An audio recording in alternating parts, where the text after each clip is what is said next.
Hello Denver Broncos fans, if you don't want to be the last to know about the latest Denver Broncos news, subscribe to the channel and activate the notifications bell to stay up to date and not miss anything.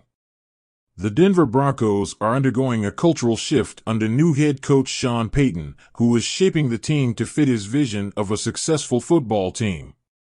Payton focused on signing former players from the New Orleans Saints during free agency, but he emphasized that his primary focus was on finding high-character individuals who fit his vision for the team.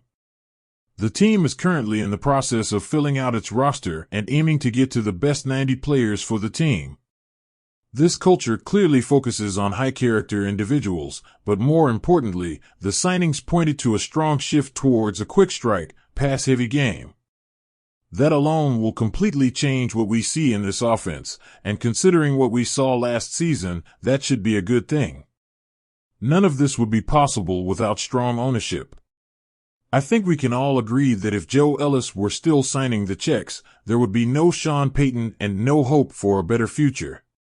The Walton Penner ownership group made all the difference in 2023, and Payton made sure to point that out as well.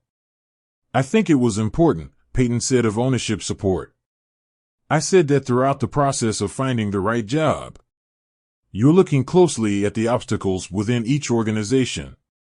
I felt like Greg, Penner, Kerry, Walton Penner, and the Walton Penner ownership group that was unique. I met with them first. I would say it was very productive.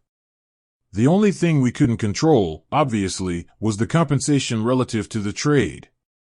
Ultimately, the most important thing for me was finding an ownership group committed to winning and having a first-class organization. I know I found that. Each of these comments speaks volumes about the big change happening in Denver on the team culture side of the equation. Having covered this franchise for 15 years, you can see that whether people or players admit it, an expectation of losing has developed as soon as the defeat begins.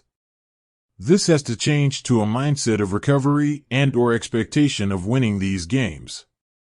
I do this every year, but I'm getting excited to see this happen in 2023. I was excited about Nathaniel Hackett and Vic Fangio before him.